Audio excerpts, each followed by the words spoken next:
All right, guys, do I got enough to kick it off, Susan? Yes. Okay, great. So I will call it to order. So first and foremost, thank you for being here, and we'll try to move through this agenda as expeditely, or whatever that word is, as possible. I've only had 6 cups of coffee, so be a little patient with me.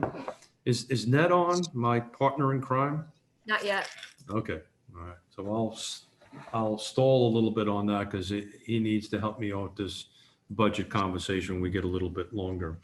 Is there any public on, Susan? Yes, Allison Rabel. Cool. Yep. So would anybody like to make comments from the public? This would be a great time to do that. Hearing nobody step up, I think I'm going to close that portion of that. So we're a little bit ahead of schedule. Our next item is the consent agenda. And I think everybody should have a copy of the minutes. Is there any edits, omissions, corrections, or anything like that on the minutes that anybody came by? If not, I'd love to entertain a motion. I have an observation. I don't know if the emergency rent and mortgage relief program summary is part of the consent agenda. It is not. We're going to have a presentation on that. Okay. The consent agenda is just the minutes. I'll move approval of the consent agenda. Thank you, Colette. Can I get a second, please? I'll second. Thank you, Anthony. All in favor, just raise your right hand. I'm abstaining. You've just committed to something really awesome, so thank you. But yeah, thank you, guys. Everything passes. All righty. Number 4, event committees update. I'm going to kick it off and then probably tap a little bit into Susan and Christine and the team and Stacy, who's the chair of that committee.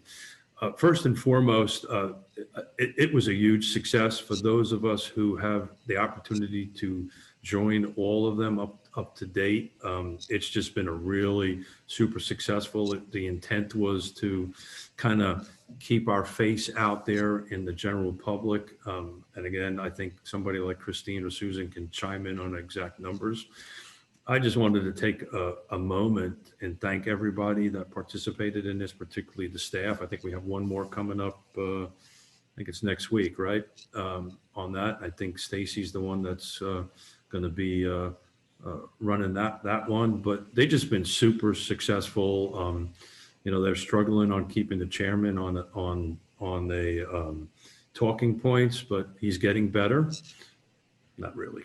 But he's getting better. It's the first step of recovery is recognizing you have a problem. So I recognize I have a problem. So I just wanted to take a moment and thank staff. If Christine or Susan or anybody want to jump in to talk about the previous sessions, I think we're going to have some later discussion about continuing that on to 2021.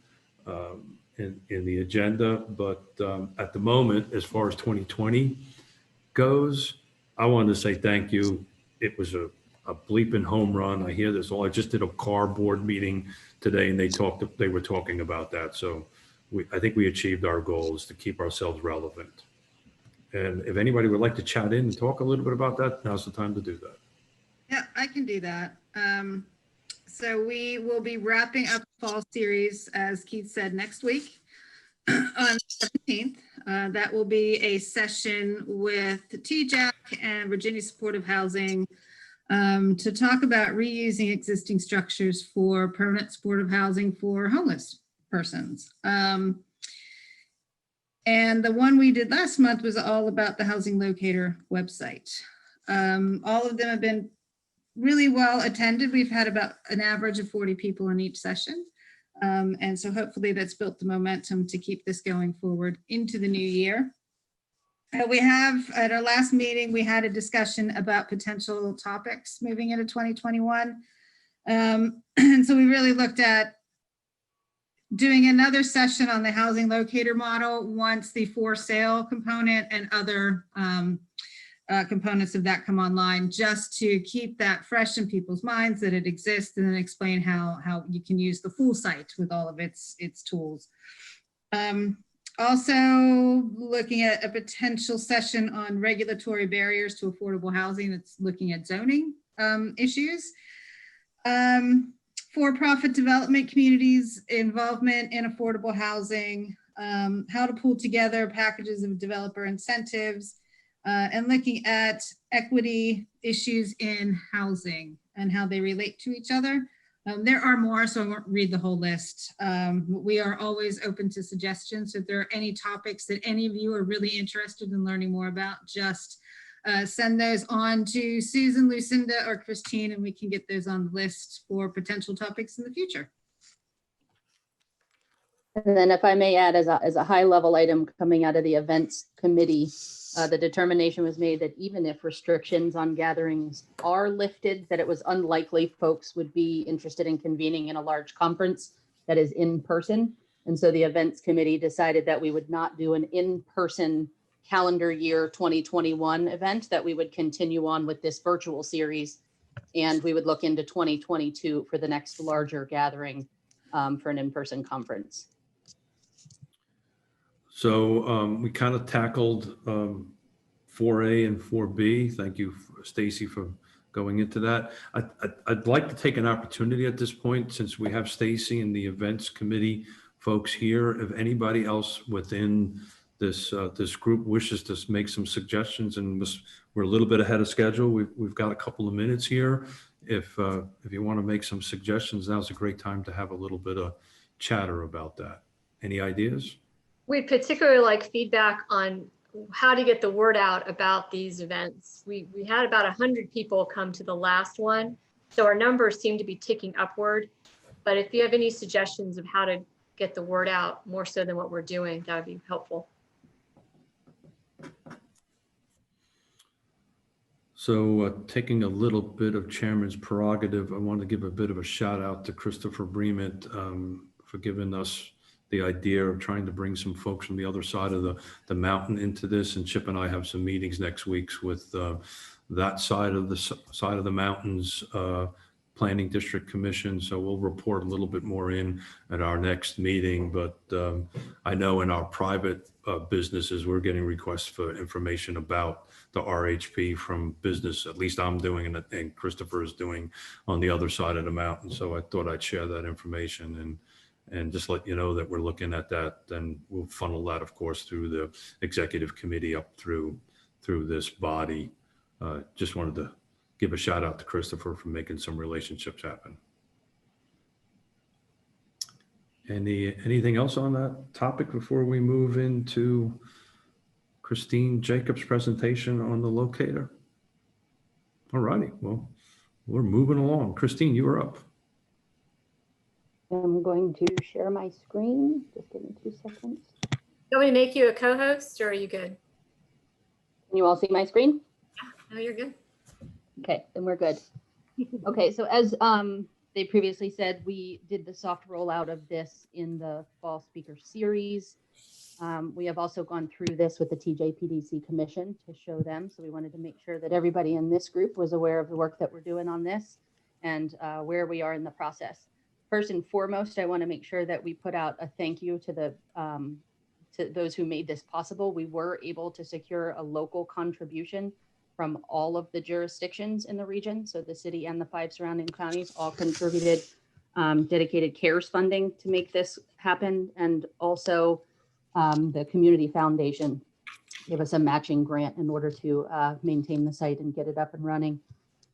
As you can see, there's both for sale and for rent. As most of you know, our priority right now is on the for rent section. For sale, we will continue to develop over time. We have a working group that we're pulling together to get feedback on that, as well as the locator for sale and rent. There is also a resources section that I'm going to walk you through. I am going to spare a lot of you guys the details on the inner workings of the for rent, because so many of you did attend the fall speaker series. But again, if you have questions and you were not there, we're happy to take them and show you anything we need to. So as you guys know, the listings will be by locality, and folks can search by locality, but then once they get in, you can do a detailed search and put in criteria. So for example, on household income, on whether or not they accept vouchers. There's a series of qualifiers that you can put in to find units that are available. So right now, our goal and our strategy for this is to do pretty aggressive and robust marketing of this to the landlords, the property owners, the developers, to make sure that we can populate it with as much inventory as possible. I'm going to go on over to the resources. This is where we are going to collate regional housing related resources. And so you can see on the left-hand side, I think it's important to note that this was get it out, get it up, and get it available to the public. We intend to spend some time on the design, the user experience, making sure there's better graphics. We really just wanted to get that soft launch going, and we're currently working to improve this. But along the left would be the most needed resources in the area, making sure folks have a very quick access to those. And then also we've collated existing housing resources or agencies, either directly or tangentially related to housing, by county and city, and then also by state and federal. So I'll just open one to show you. And this is where we are pooling those so that people have a direct link based on what type of service or support that they need. Again, we intend to further develop this part. Right now, it is showing only as a list. We intend to get more information about what each of these agencies do, what the programs involve, what their eligibility is like. So we're going to be able to build this out even further. As a very high level, does anybody, I mean, I want to open it up to make sure that I'm sharing with you all what you want to know, but does anybody have any questions so far about the housing locator? Or does anybody on the team that has been involved with this have anything that they would like to add that I have left out?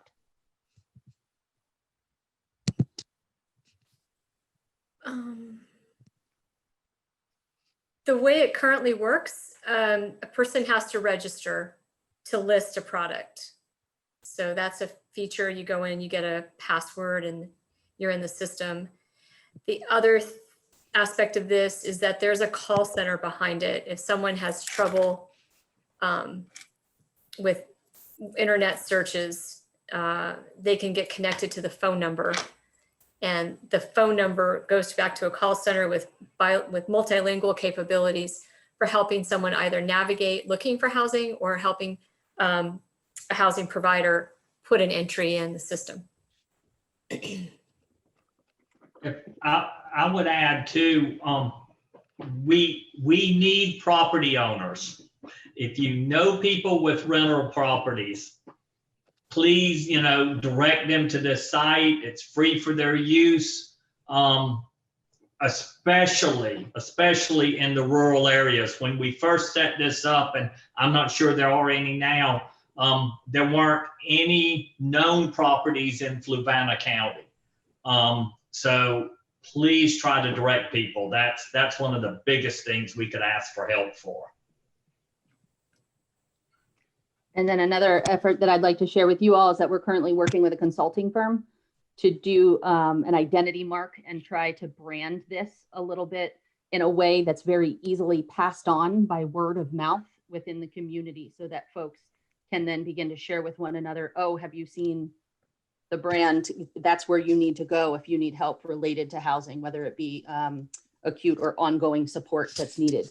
So we're working with that consultant right now to try to get that out, and we'll be sharing it with you all through both the executive committee, but also through the full partnership as we go to keep you updated. When it comes to the rental properties, how do you deal with ones that have waiting lists already? So if it's a low income housing tax credit property, they may have a waiting list for units that are available. Does that show up when you do a search? I'm not. Yep, I can. Yeah, go ahead. Go ahead.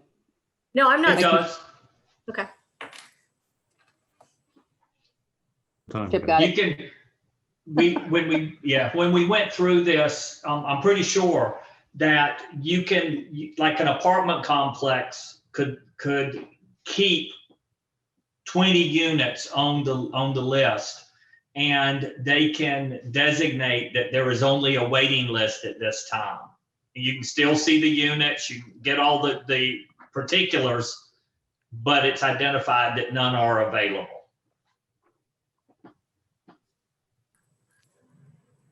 Any other feedback, guys? Any other questions?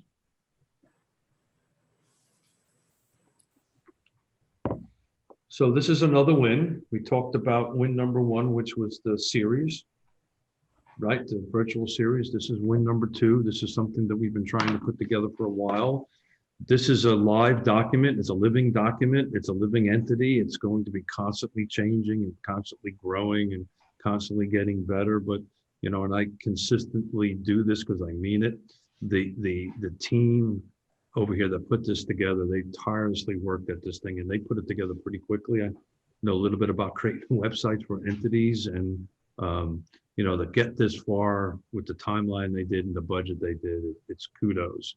But kudos to them. But this is going to be living. This is going to be moving along. We're going to constantly bring this back to you guys as we're getting a little better with it and gets a little bit jazzed up a little bit. Maybe is a right choice of words for me anyway on that, but we'll keep on bringing this product back. And obviously we've got to still tackle the for sale side, which we're diligently, or the team is diligently working on coming up to a solution. So we're kind of on track. Any other comments on that before we move to part two for Christine? Can I ask a quick question? So I know Chip mentioned that you want to drive landlords to the site to start listing their, you know, that's the big piece that's needed for this to be become what it really needs to be in the community. Are there other ways or other suggestions that like all of us can, you know, do to support this website really becoming, you know, used and known? I just didn't know if there was a particular strategy that the developers suggest for us getting this out, or, you know, I'm not sure I would recommend clients use it at this point, or, I mean, they can, I mean, there are things listed there, but I just didn't know if you had any suggestions for how we can support this really getting out there in the community and, you know, really getting up to the place where I think it needs to be, if that makes sense. Anybody want to tackle that? I can add that part of the work that we're doing with the consulting firm is with the work of creating the identity mark. We're also working on a marketing strategy. Okay. And Great. so they are helping us develop the best way to roll this out, both to the back end user who's putting in units, but also how to get it out to the community so that they are aware of the resource. So yes, we're working on that. Okay, awesome. Well, and I would let us know how we encourage, can support. I would encourage everybody to look at their sphere of influence. And in my sphere, I'm reaching out to people that are in the rental market or in the landlord world and pushing that out. So whatever sphere that you may have be able to touch this, it'd be a great thing to say, hey, check this out. Isn't this cool? Kind of thing. I think, Anthony, that'd be a good first step anyway. Yeah, I mean, yeah, we can. I know we don't need we don't have time to talk about the details of that, but there could be some strategies to encourage, you know, if they're going to participate in a certain program that's in the community, like list your units on the site or anything. But that, I'm sure you guys are talking about that with the. But I would encourage you to reach out to staff and see if you can share some ideas with them. Cool, will do. Thanks. All righty, Christine, if there's any other comments, we'll move on to the next item, which is Christine, which is this awesome thing that these guys did, and take it away, Christine.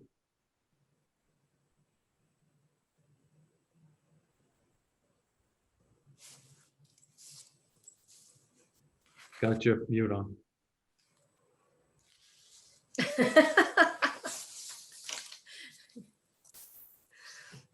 Of course I do. Sorry about it. I Yay. apologize. Can you all see my screen? Yes. Perfect. So rent and mortgage relief program, want to share both a high level and kind of a deep dive into the program, because we are winding down what DHCD, the Department of Housing and Community Development, is calling RMRP 1.0. And so I'm going to start with in a webinar that we were in, the state as of almost a week and a half ago. So I'm positive it's much higher now because these numbers change daily. But the state had already deployed 23.9 million in emergency assistance in under 5 months to nearly 9,000 households across the Commonwealth. RMRP 2.0 is kind of what is coming next. With 2.0, DHCD has made the decision to no longer contract with local or regional agencies as they did with the Thomas Jefferson Planning District Commission. Instead, they will contract only with 2 points of entry into the program. The first is Virginia Housing, and that will be for landlords who are applying on behalf of their tenants. They will use Virginia Housing as their point of intake. And then DHCD has contracted with a company called Deval, and they're currently serving as the RMRP support center, but they will then be the single point of access for all tenants in the Commonwealth, tenants and homeowners, excuse me, both for sale and ownership and rental, but they will be the point of contact. They started serving this role in a soft rollout on December 1. So I'm going to go through the timeline so that everybody can understand that. And then we are also going to be working diligently to do a large push of information out to the community so they know what to do in order to make sure there's no interruption in service. So our contract, the PDC contract, terminates with DHCD on December 30th. We will not be administering the 2.0. And they're also exploring other ways, potential grant programs for local and regional agencies to do outreach and engagement and follow-up. So we at the PDC are going to keep our eyes on that and make sure if there's something that we can be involved in or take advantage of, we would love to be a part of making sure that this region continues to get what they need. As far as the current timeline, last Monday was the last day that our local agencies could accept new applications for RMRP. Once an application was received, we then have until December 14th to process those applications, collect the supporting documentation and approve them. So starting December 1, any new applications are processed through Deval. We currently have our local agencies are fielding phone calls and directing people to that Deval number. So if you have people that still need support, they can still call the local numbers and they'll get directed to where they need to be. We want to make sure not to drop anybody or lose people in the cracks. Then starting December 15th, DHCD will do a public launch of this Deval Center of how everyone in the Commonwealth can go through that single point of access. And through the end of the month, we'll be engaged with DHCD doing all the final financial and program reporting that's required. As far as our region, we currently have 1.646 million that we're working with. We have a pending request out to DHCD that we hope gets approved. But we have distributed all funding that we currently have out to the subgrantees, and they are feverishly every day approving clients. We will likely spend in excess of that 1.646 up to potentially our 1.8 million. But even if we exceed that before it's closed, DHCD will cover that difference with the money that they have. We have until Wednesday of next week to report all final numbers to DHCD, and they will do a last minute shift. Any agencies that have funding remaining, they're going to shift over to agencies that are showing the demand and need it. So we're confident that anybody up to the 14th that we can approve locally, that we're going to make sure that we do that and we get the funding for it. If we were allocating all of those funds based on a per capita, this column here would show you what each locality would receive. However, with the last 2 reimbursement requests that we've put into DHCD, we are advised and we agree with, we need to be very nimble right now. We don't want any one locality sitting on additional funding. If another locality has folks that are on hold pending additional funding, so we're switching funding in between those localities quite frequently. Here is a high level overview. This was as of 12/2, so this is last week. So I can tell you already that these numbers are somewhat outdated, but they would be daily with the amount of approvals that we're having. Right now, Albemarle County, I can tell you, has approved pending additional funding, has approved over $700,000. I looked that up before this meeting. So that's how quickly this is changing, which means we've served well over 300 Albemarle households, with several households having to apply for several months of support. In the city of Charlottesville, their number is now closer to almost $300,000 approved pending additional funding. We're waiting for that DHCD reimbursement to come through. So again, that number is going to be higher than 116 households approved. I'll take questions on these after. Let me do the other 4 counties. Fluvanna, yes, I was going to ask, do you want to share reasons for why they're typically denied? I will. Yep, I'll share both pendings and denied. Fluvanna County right now is nearing $100,000 distributed. And again, as you guys, if you've been following these reports that I've done every 2 to 4 weeks, the amount of their requests has increased slightly due to changing guidelines that allow us to approve not only rent in arrears, but a rent through the end of this month. And so there were, the average has been going up over time. Greene County, closer to probably 110,000. And again, I know they have several, they probably have another 30,000 that they can approve getting additional funding. And that's just by running a report today. So again, these numbers are slightly outdated. And then Louisa and Nelson. Louisa, I know, has another 38,000 that they could approve. So they're closer to like 260, 270 in theirs of what they're able to distribute. And then Nelson County will probably hover right around 60,000 when this is complete. They will likely have a little bit of funding left over that we can reroute into another county. I think the average on Nelson is a little high This one? Oh, I didn't fix the missing digit. They told me that in the commission meeting. That should be 2,358. I don't remember. Thank you, Margaret. I love people catching the little details. All right, so to Susan's point, as you will see in the city and the county, the reasons denied are several. They could be that folks are not within the income limits, or their rent is not within the fair market value limits, or they have not had a COVID-related loss of income. So denials are pretty cut and dry, is that they don't meet the program requirements per the federal guidelines. Pendings are for several reasons also. We have several people that will call in and realize that they do not qualify and will just cease their application, but we don't have them closed. We leave them in the system should they need to return or should they have a COVID-related loss of income. However, you'll see Albemarle and Charlottesville's pendings are very high, and that's because they had additional programs running. They had the Pathways Fund. And so any folks that came in through our call center were evaluated for local funding first, because that's a requirement of the DHCD program. If they did not qualify for the local, they would be put into the DHCD program. So several of those pending have received funding through another program. As we get close to the end of the program, we will go in and change anyone that has received funding through another program. We'll change those over to denied at the end. But again, we want to leave them active as applicants in our system should they be able to take advantage of the RMRP funds. Does that answer your question, Susan? Does that speak to those two? Again, this is really quickly moving. By the middle of this month, we will have deployed about 1.8 million in the 5 months that we've done the program.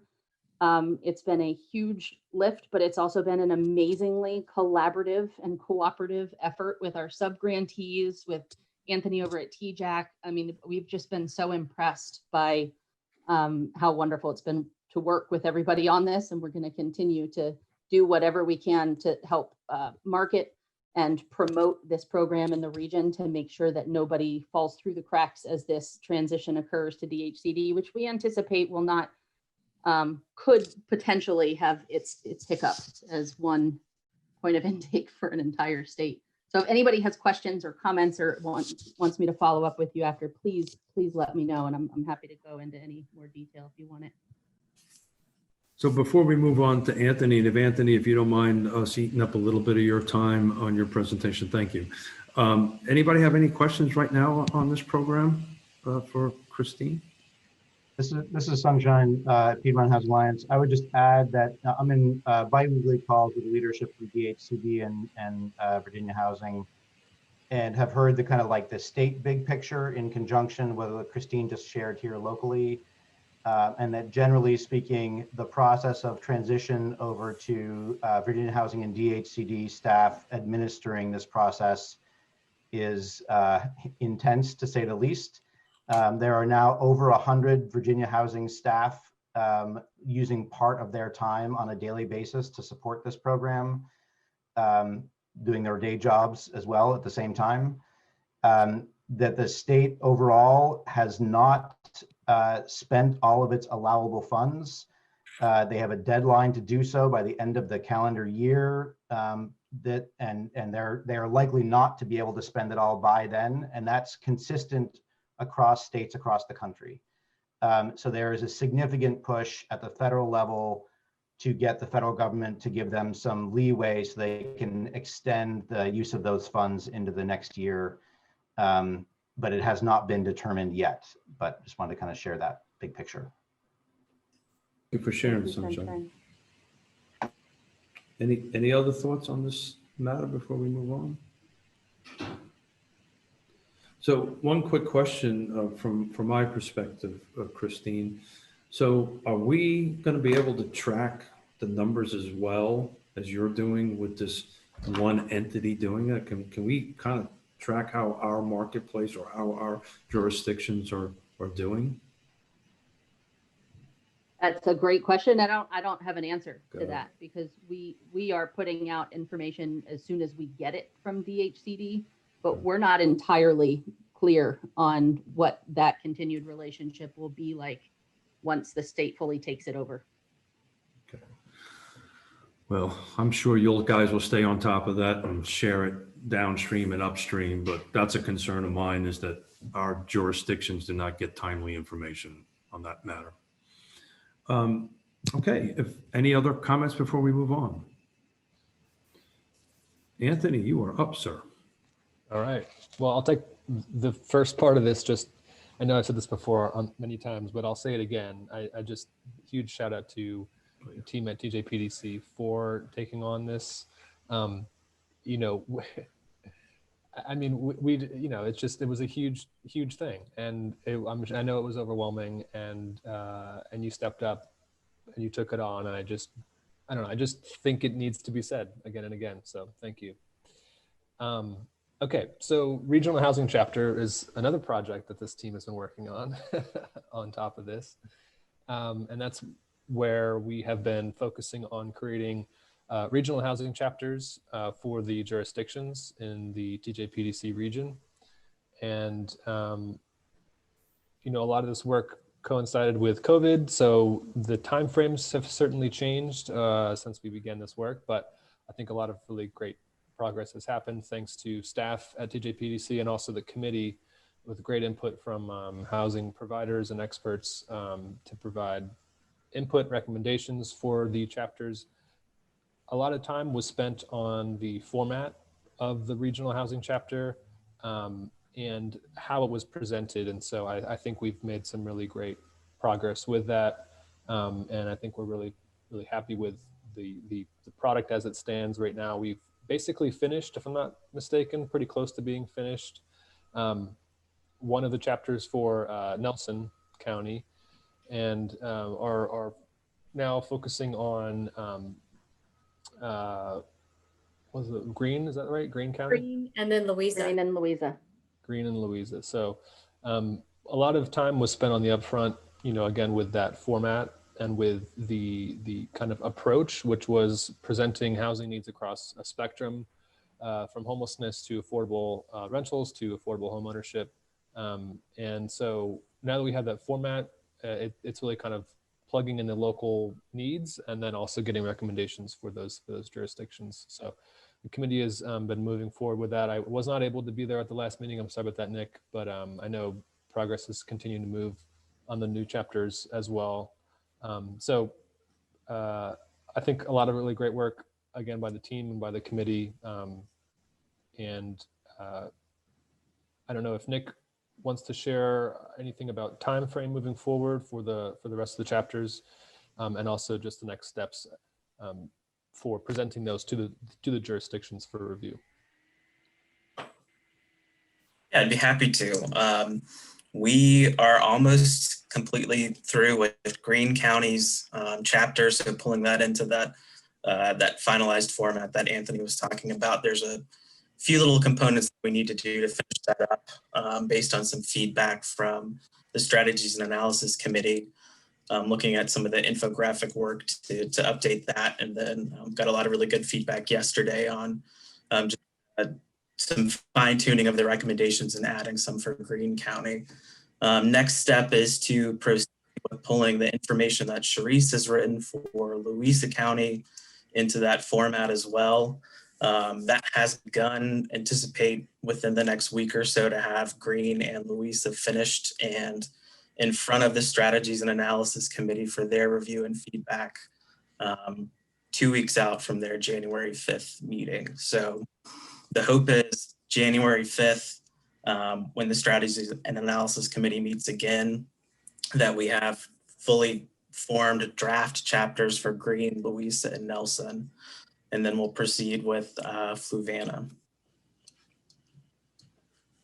And then Excellent. additionally, I can add, Stacy, with your work through the county of Albemarle, you guys had your joint meeting with the Board of Supervisors and Planning Commission yesterday with a couple of small directions, but we will also then be taking what Stacy has worked on for Albemarle County and incorporating that into our template and within our plan so that Albemarle is also in there. So then we will have all of the 5 surrounding counties. As far as higher level timeline, our ultimate goal is to be fully completed with this by the end of March.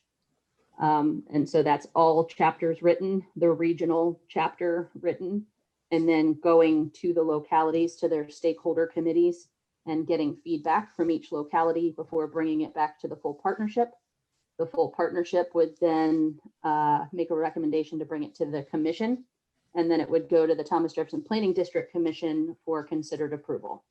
So that's our high level timeline. I would say no later than May or June of this year, we should have a fully completed, fully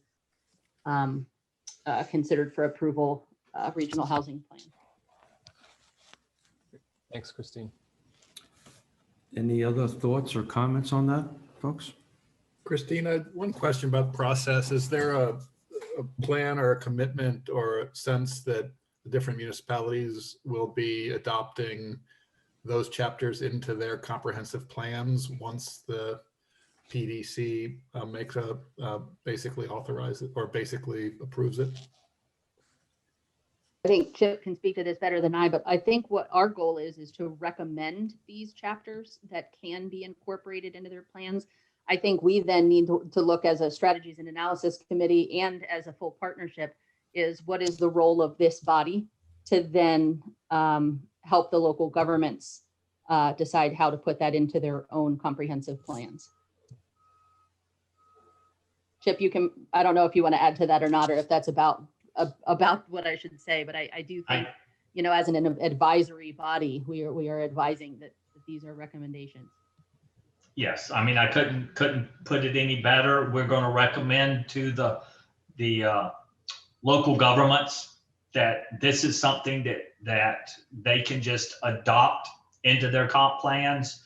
And that was part of the grant that we received for this program, is because we do have some localities within our region that do not have up-to-date housing chapters in their comp plans. And so this would be a very easy way for them to come into compliance.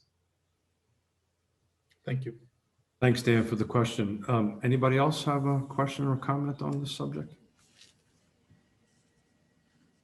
So if you haven't had an opportunity to see it, and I think in our pre-executive meeting prior to this, can anybody show just like a picture of cover of this? This thing visually is stunning. And I know it's not adopted, but if you know, hats off to Nick and the team. You know, the data is awesome, but if you can't engage somebody to look at it, it's just visually appealing. So if somebody can put it up for a second, that would be really cool. If not, reach out to staff or somebody to take a look at it. But it's well done and reads easy and flows very nice. So hats off to you guys on it. Can anybody do that real quick? I getting a yes? Looks like a yes. Nick? Thanks, I'm working Christine. on it. I didn't have it prepared, but yes, I'm pulling it Yeah. up now. I have it up if you want me to do it. Somebody, please. We did talk about that, Christine. I'm not crazy, right? I believe we did. Got it. Okay, no, you can Believe say I'm that may crazy. have been something I dropped. I'm pulling it up right now. No, Oh, I got it. somebody's got it. It could be Yeah. both. I'm crazy and she dropped it. So this, Sorry. Thank you, Mr. Executive Director. There we go. Thank you. Thank you for being doing that. Prepared, Margaret, for the meeting. it's my county, so I ought to be ready. So Margaret, how do you feel about it? Is this a value to you in your county? I think it will be. I actually have to admit that I wasn't even part of this. So I was really interested to read it, and I have read it a couple of times. And I don't know that I would add anything to it. I was going to ask if there were opportunities, like if I wanted to, add to this as a kind of a living document, or once it's done, it's done. Very and much a then living document. Okay, Yeah, yeah, because absolutely. I would definitely recommend to my, to the government, and Jesse's on the phone too, that we put this in, because I don't think we do have this in our comprehensive plan at the time, and we need to redo it. So it's a perfect timing for us, I think. So I can confirm that we have not done anything related to affordable housing according to the state standard, and we still have plans for the comprehensive plan. So this would be a good maybe starter for us. So. And one of the kind of living document portions of this is that we can update strategies, especially, clearly the facts are the facts. We can't change those. But for strategies for a local government, if they may either disagree or have others, then we can update our plan according to the direction from the local governments. We want to give them what we think is a very realistic starting point. Yeah, if you can make it to the next strategies committee, that would be great. just invite me, I'll share. So the purpose of me asking the staff to run through this, it's a visually appealing document, and when you have all these infographics, it kind of catches people's attention, instead of, I can tell you, Fluvanna County's portion of this or whatever. It's just all linear, and it's not engaging to the viewer. So this is a really awesome document, visually appealing. The data, no, the data is great, but there you go. Christine's shaking her head, saying, "Really, Smith?" No, that wasn't at you. Oh, got it. Well, look at that person. We know that person over there. Yeah. Who is that guy with the beard? And who's that person at the board? Oh, look at that! Look at that hair loss. He's killing We weren't going to go there, Jesse, but since you did it, I saw that. So any questions before? Thank you for sharing. Who Margaret, I think it was the screen. Yeah. Thank you so much. Any questions on that before we move on to the fun subject of money? I don't. All right. Well, thanks again, team. You guys are awesome. So next subject is Ned and I to talk a little bit about budgets, particularly the 2022 budget, which is coming around as of July 1. So it was tasked for Ned and I, and Chip, thank you for chiming in and helping us, is to start looking at a budget for 2022. We're going to bring this through the system into the executive committee, and eventually to this, to this full body once the executive committee adopts it. But I just kind of wanted to get this out there. I'm looking at a budget that Chip sent yesterday. We're running, it costs us about $75,000 to operate this entity coming 2022. The Thomas Jefferson Planning District Commission, has been funding it for the last 2 years, is kind of done with its funding. So this is going to rely on us as a body to raise our own capital to function. So Ned and I, we had a lunch meeting. We had Brazos, okay, we said it. We had Brazos for lunch. Ned was far too excited about the Brazo tacos than talking numbers, but we got through it. So what we're going to be doing, Ned and I we really don't have a formal presentation to make here. But what we're going to be doing through the executive committee meeting, we're working on a system where each one of the pillars or each one of the bodies here, the folks on this body are going to have to contribute to that $75,000. So we're going to be working through a plan on that, that number and presenting it through and going up. I was making some notes and thinking as everybody was talking about this. In the middle of a pandemic on 2020, I counted 4 wins that we achieved as a body. I think if this body wasn't here, we wouldn't have achieved these 4 wins. And I'm trying to add some value. I'm doing the sales guy pitch here at the moment, right? We did the virtual series. This website was awesome. That wouldn't have happened without this body. The rent relief program, it may have happened under the commission, but this body or this organization kind of spearheaded it. And then this awesome housing plan. So, you know, there's a ton of value here. We're going to start kind of hitting everybody up for a little contribution to keep us moving on into 2020. More to follow. Did I miss anything, Ned? No, just that it's coming. I mean, we've all had some kind of talks and comments about this, so we're just trying to figure out a game plan and get the executive committee's recommendation or reaction first, and then bring it out to everybody. So I think we're good. More to come. More to come.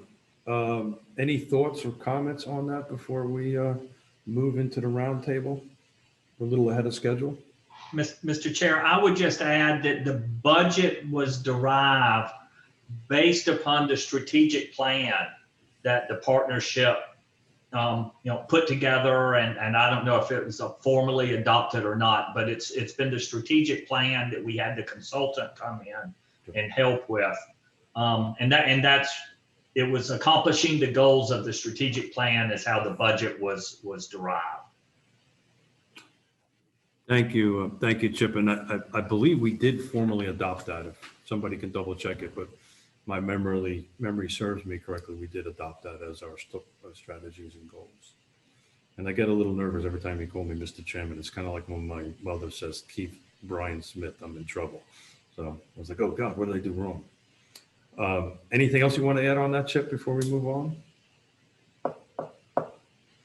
Anybody have any thoughts or comments, suggestions? If you do, reach out to either Ned or I or staff.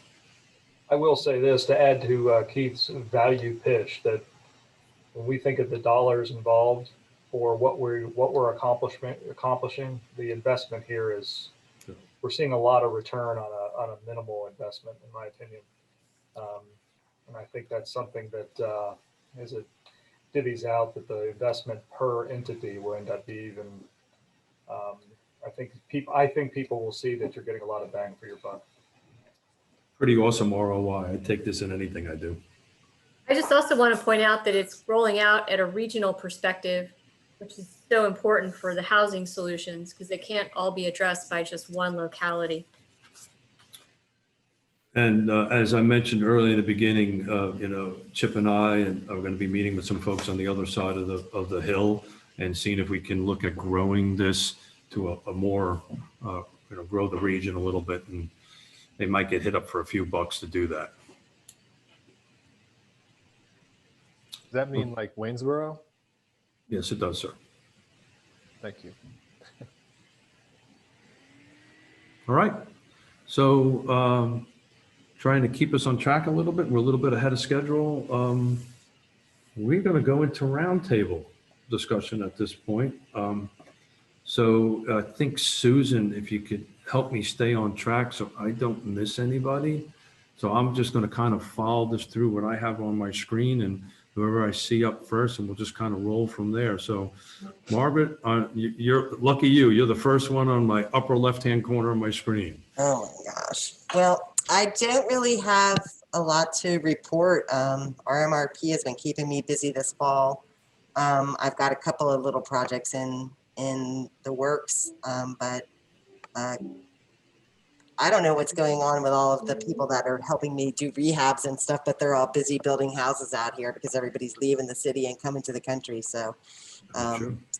it's slow going for me, but so we do have one kind of a big project in the works, but I am not at liberty to tell you all about it yet. But so maybe. Oh, come on, we won't tell in a month nobody. maybe in a month or two. So I know you keep a track of that. I know Jesse does, but interesting thing, your county grew in sales, real estate sales, 42% year over year. You know, that's going from 60 to 80, you know, it's not a huge number, but percentage wise, the only other area around within our jurisdiction, around our six county jurisdiction that grew that kind of number was Crozet at 33%. Everybody else was considerably less on that. So people are getting it. I think as Jesse's, well, I'm trying to cut off some of Jesse's time here because he'll just go on for hours. But you know, I miss you too. I miss you too, brother. So thank you very much for sharing, Margaret. Let's see, who's next? Colette, you're next, following over to the right. Yeah, I apologize. I have to jump and chair another meeting at 3 o'clock, but did want to just advise the group that you'll remember the university's announcement and commitment that was made back in the spring before the pandemic about contributing to the affordable housing supply. And just to let you know that we have now restarted that initiative. More probably coming in January, but we're trying to get back on track. Thank you for sharing that, Colette. That was going to be my question for you. So thank you for beating me to it. All right. Good luck chairing your meeting. Thanks for joining us, and happy holidays.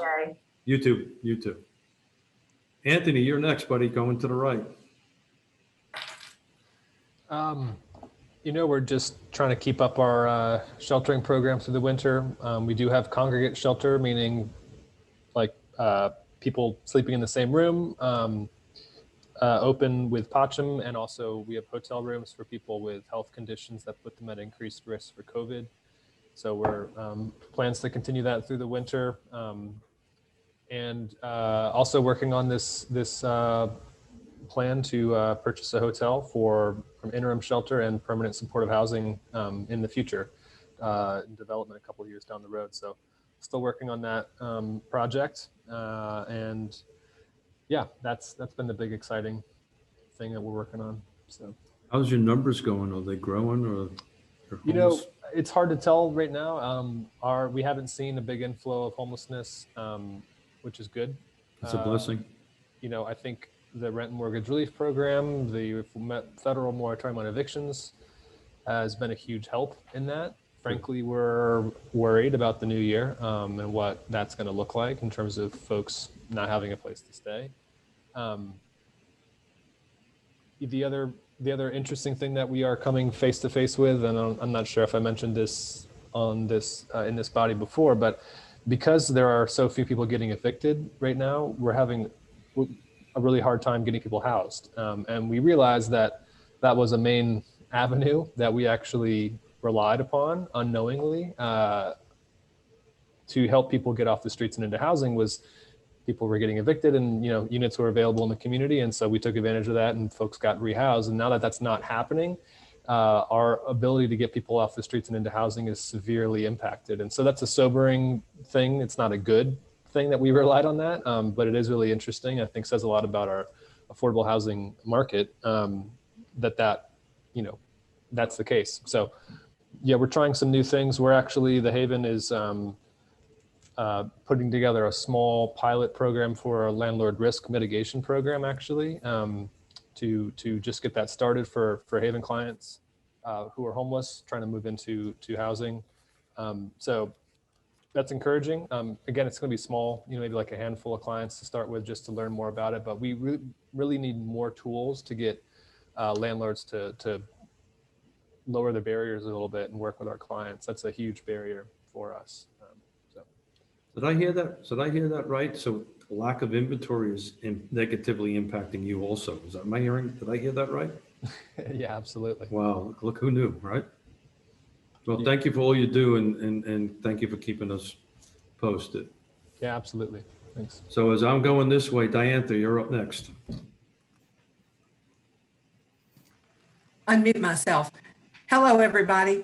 Well, Albemarle County is continuing to move forward. We're seeing lots of action from our community development group, and we're trying to keep our work going as best we can. Certainly, the COVID situation is getting worse and worse, so that may change in the near future. We really did have a great meeting last night. I will say thank you, Stacy. We had a great meeting with our planning commission.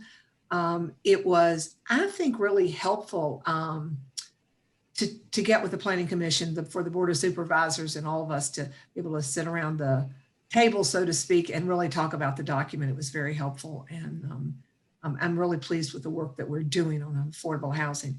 And I guess Ned can jump in and add anything else he wants to, but I appreciate the opportunity. Thank you very much. Always a pleasure to hear from you, Diantha. And you're 100% right. I watched that whole meeting last night. Yeah, I don't have a life. I did have a martini while I was doing it, so that was a good thing. But you guys did good. Stacy did a great job, and I'm very honored to be part of it as a stakeholder member. So you guys are doing great. So going right, Peter, you're up next, brother. Good afternoon, everybody. Across our membership base, happy to report that we continue to provide financial assistance to our members as they need it. At the start of the pandemic, we saw a pretty dramatic increase in those requests, but thankfully that has come down, especially the number of repeat requests. The issue we have our eye on right now is the sunsetting of several provisions of the CARES Act on the federal level. That sunset on 12/31 that really provide a lot of latitude for financial institutions to provide financial assistance to borrowers and how those have to be reported. We're hopeful that those are being extended, where there's a lot of talk that they will be, but that's the one issue that I think will be most impactful for us in the near term. So Peter, in my world, there's, and I think in everybody on this body, we're hearing a lot about increasing in foreclosures. Are you seeing any of that in your side of the house? We're not seeing it here. As I said, we do have borrowers who are reaching out to us for assistance, and thankfully we have been able to make that work. I won't speak for other institutions in the area, but just us, we have not seen that. Thank you. Thank you, Peter. Dan, you're next below me.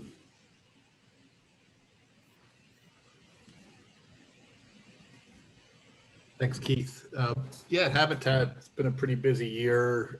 We're sort of transitioning from what was an interim mission, which was pivoting and providing frontline relief, be it housing, food, transportation, whatnot, to help people stay in their homes.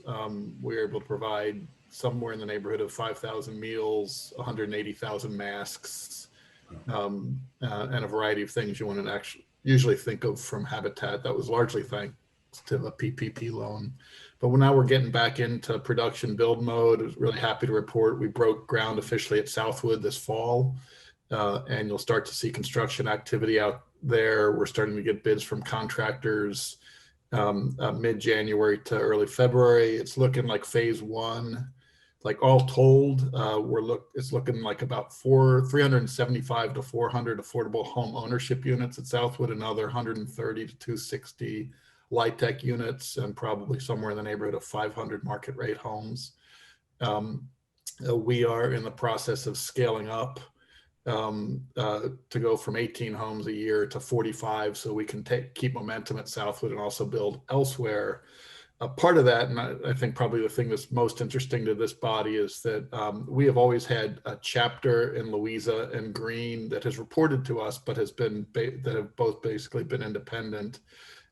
Because of the work of this body, because of the needs in those communities and the opportunities to build, we've actually formally taken in home building operations on a production level in Greene and Louisa. So we're going to start to see some significant number of Habitat homes being built regionally as well. So within 2 years, we'll be building 25 at Southwood every year and 20 elsewhere. Great reporting, Dan. Are you having conversations with Flavanna too, to bring them in? But we are not, because there is a separate habitat that operates out of Fluvanna. That's their own unique service area. Is there a possibility for that to happen? Sure. Yeah, we haven't engaged in any kind of substantive talks, but it kind of makes sense. If you need any help with that, let me know. I know the Heims very well and the folks over there. And not that you need my help, but if you should, let me know. I appreciate it. So great news about Southwood. I was going to ask you that when production was going to start. Are you seeing any struggles like the rest of the world on finding qualified contractors and lumber and stuff like that?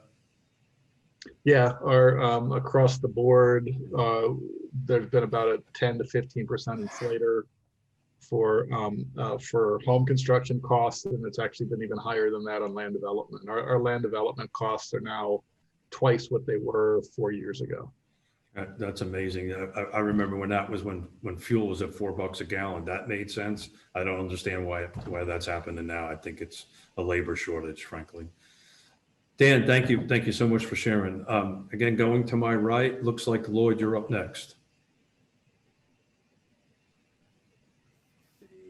Well, on Charlottesville, of course, we are currently dealing with a consultant who is writing us an affordable housing plan, writing us a comprehensive plan rewrite, a zoning ordinance rewrite, and we're beginning to get drafts of sections of all of these things, including the affordable housing plan.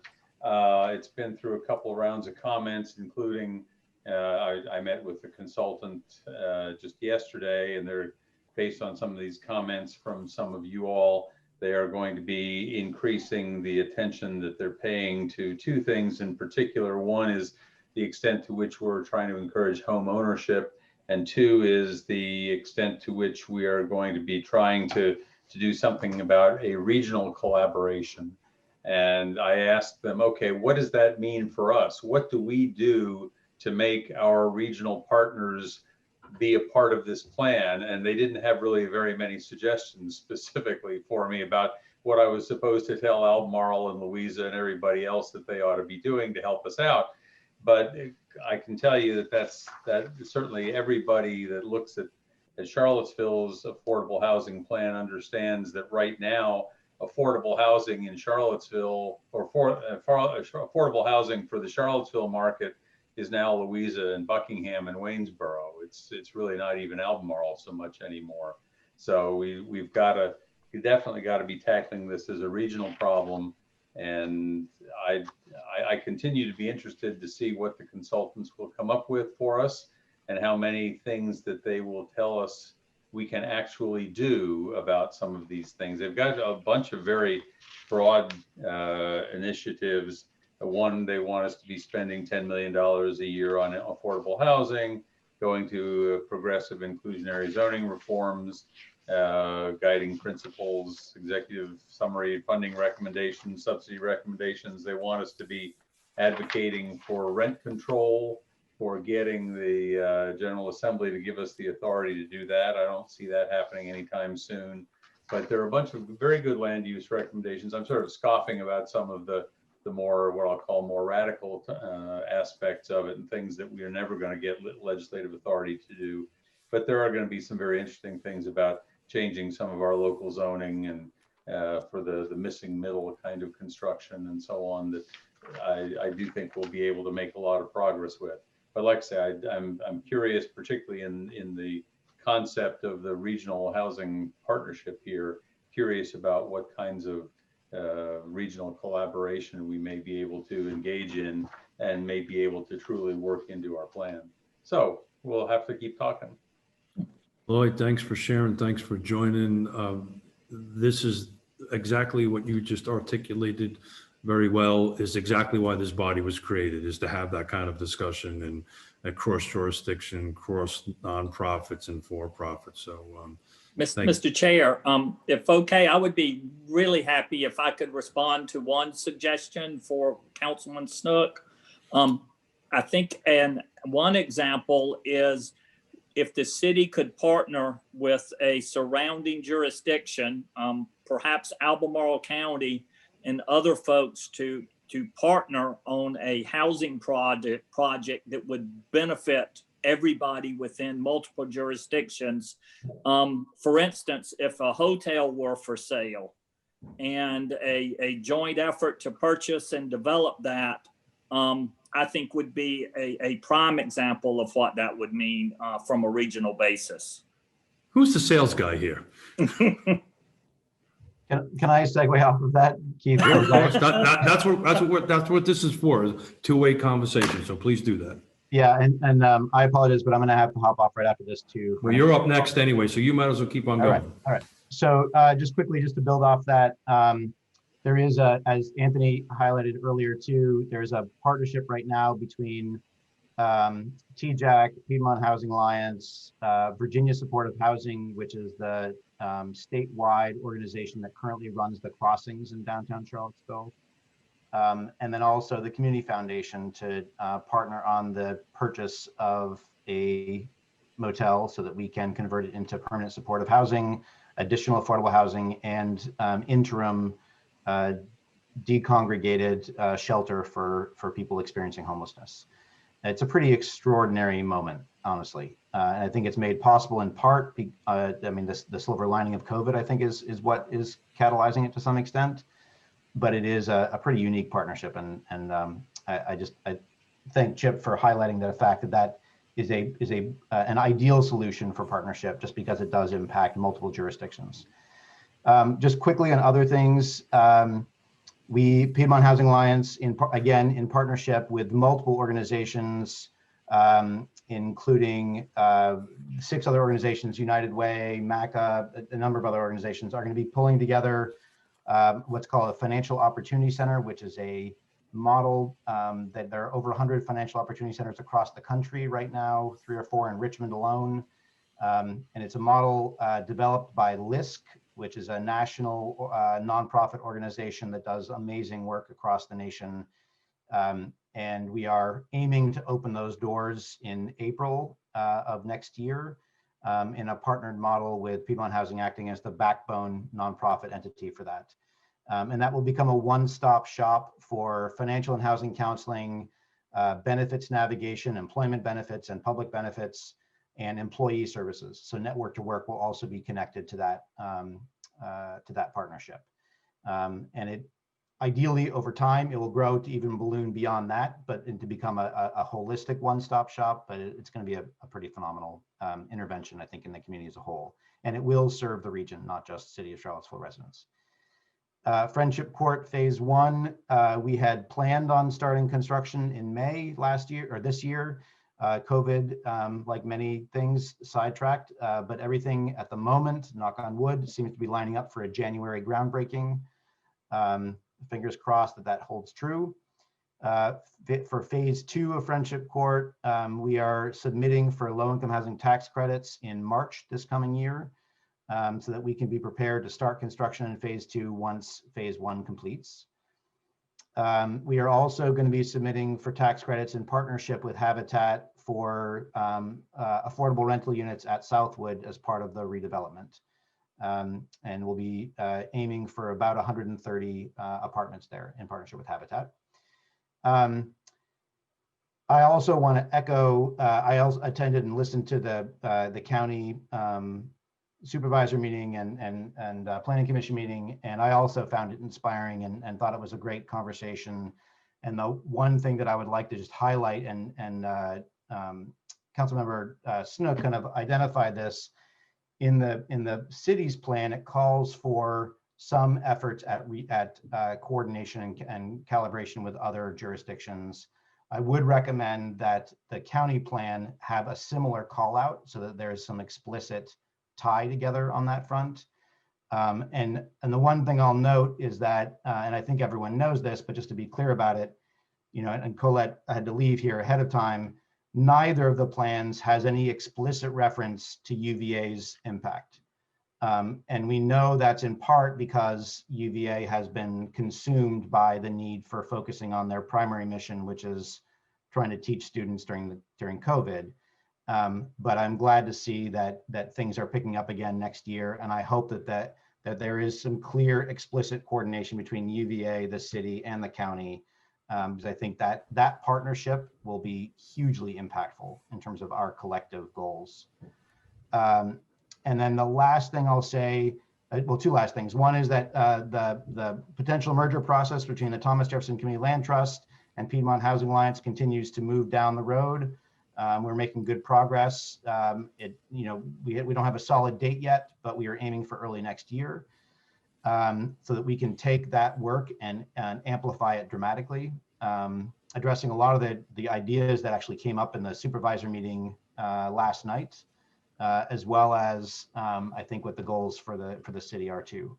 And then the last thing I'll say is that when COVID first came into reality, I will say that the line that we had to walk between maintaining safety for residents and client and staff and maintaining services was a really difficult line to walk. But we finally found our grounding and footing after probably 2 or 3 months of adaptation.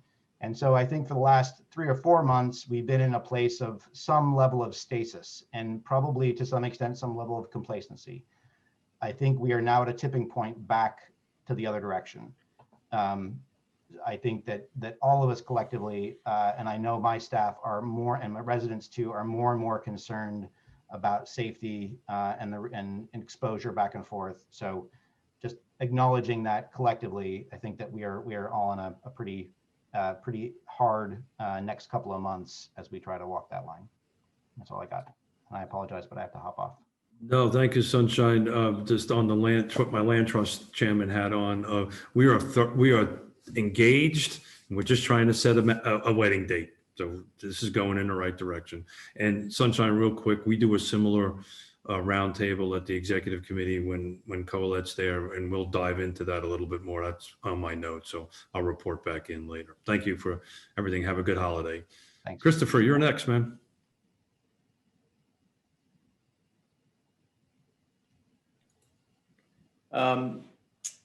Really appreciate the reports, on the private builder side. I don't really have anything to report on. I'm glad to hear that conversations are ongoing with on the other side of the mountain. Keith, you know this, that I'm from Waynesboro. I've got some professional relationships over there, volunteer relationships over there. Friendships over there with property owners, landlords. I know that there are likely some private developers from the counties and cities represented in this group that are building over there. Just let me know how I can help, make introductions, bring people in. Happy to participate.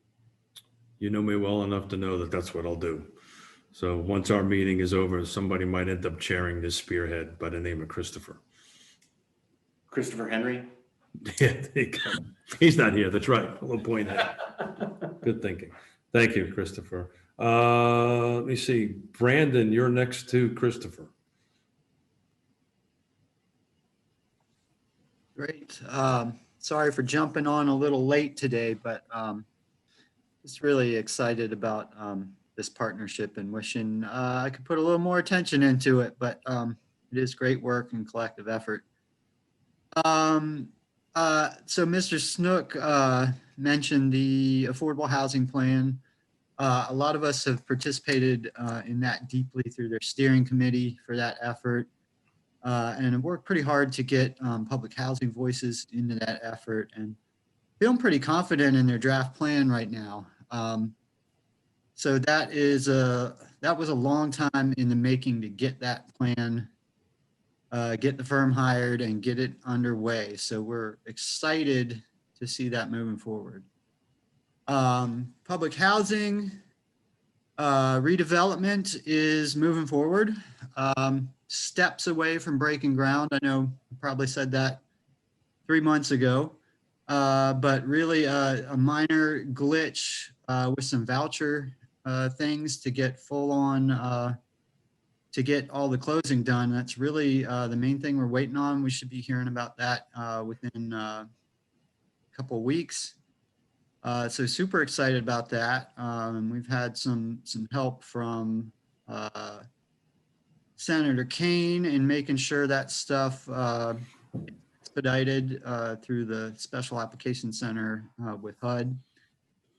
So that's going to mean beginning the work on a full renovation of Crescent Halls, which is for seniors and persons with disabilities, and getting phase 1 of South First Street, building brand new homes, 62 apartments for the first phase of South First Street, which all leads to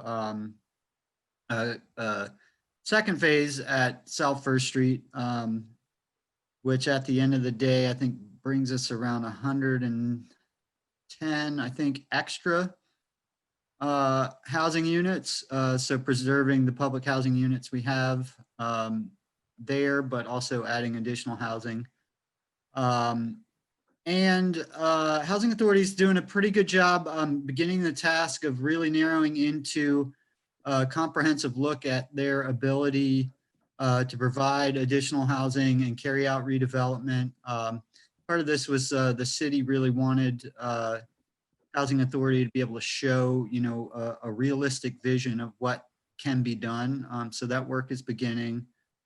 The organization I work for, FAR, has received CARES Act funding and a couple of other grants to continue our grocery program. The primary focus of that is to make sure that vulnerable people can stay in their homes and get grocery support.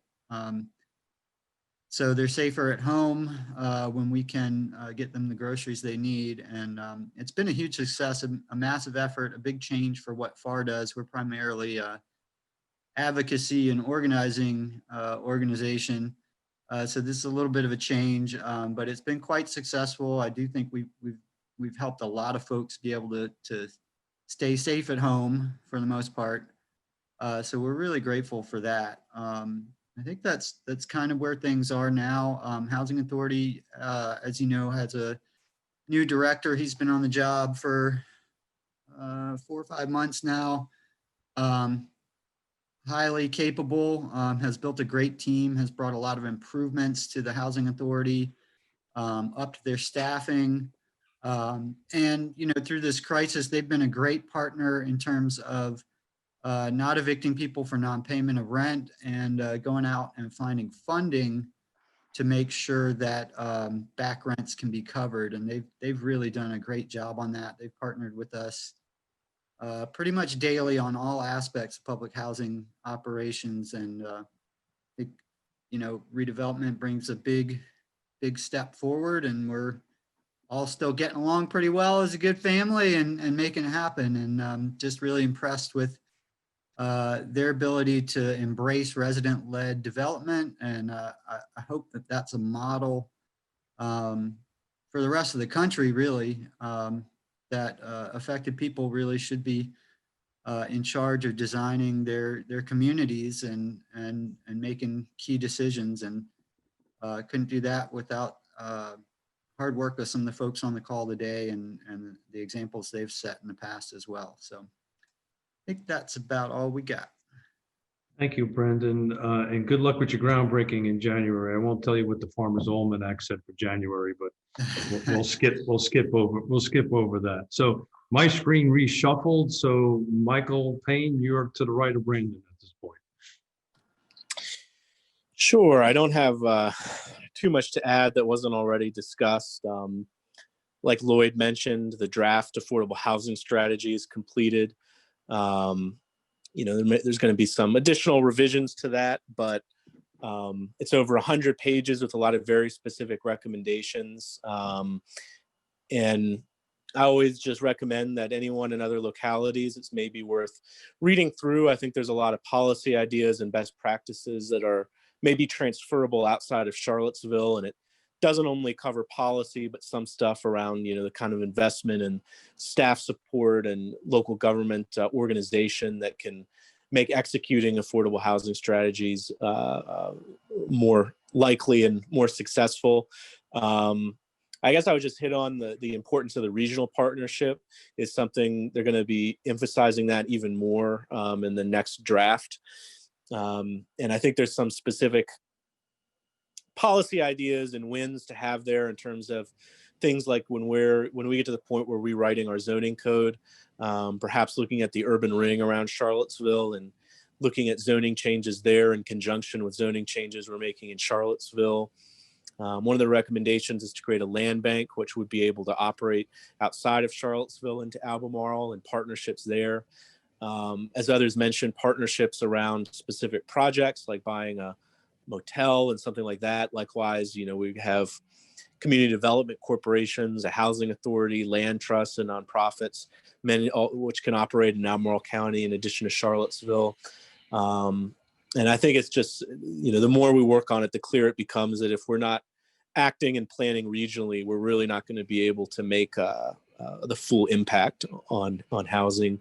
So I hope, we continue those discussions with the Board of Supervisors as well as through this body. And I think there's a lot we can build on. And then I guess just some wins we've had locally is, it's going to be, the challenge with the housing strategy is finding the funding to do it in the COVID world. And this is definitely, like for every locality and every organization, a difficult budget season, but we have been able to maintain our funding commitments for supplemental vouchers, public housing redevelopment, Friendship Court redevelopment. And I think that's something that we should be proud of, that we've made and been able to keep that commitment and have those projects come online. And that's pretty much it. Thank you, Michael. I'm excited to hear from you and Lloyd that this is going to be a possible regional focus. At the end of the day, we're in all this together.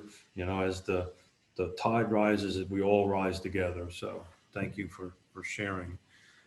Mr. Rutherford, you're up next, brother. Oh, wow, I was waiting. I wasn't sure you're going to recognize me. Are you awake? Barely, to be honest. But anyways, we have a lot of exciting developments in Nelson. I mean, especially as it relates to affordable housing. I had mentioned to the board prior and to the Planning Commission about focusing on affordable housing and what zoning efforts we could make that would make those things more feasible, talking about making not separations, but subdividing of smaller parcels of land easier for somebody, especially in agriculture zone parcels. I do know just kind of a few interesting things, obviously, with our recent announcement yesterday with everybody we're going to have universal access to fiber internet throughout our entire county. We're already seeing agents move on that. And, the conversation piece of how does Nelson County design itself around that? Because that means rich or poor, you both now have equal access to the internet. So we have to get around that because we're already starting to see huge demand for Nelson County. And it's interesting because, and I'm sure Ms. Claire might disagree with me, but we've seen the impact of a loss of child populace in our school system. So how do we get more populace so that we can see some more revenues on the state side? And housing is a critical piece of that. I have to say that in Nelson, we still have a huge supply shortage. I'd never have a rental property that sits longer than a couple days, or it's already rented before the person's even moved out, and that's where we're at. Beyond that, still a great day to be a Nelsonian. And I'm interested to see, how we can get more aggressive. COVID has exceptionally shown the need for housing. I mean, there's just no doubt. I mean, I am starting to have people transition their lives from Richmond and Charlottesville and move to Nelson, just because one, either they lost their job and they're now on a voucher, or two, it's a lifestyle that they want to live in, now that we have access to high-speed internet, and their jobs are flexible with that. So it'll be interesting. We're excited, but a lot of redesign work we have to work on. Well, congratulations on your 2024 goal there. I know at the last Planning District Commission meeting, some other counties were a little jealous of the fact that you guys got ahead of this. I know in our county in Fluvanna,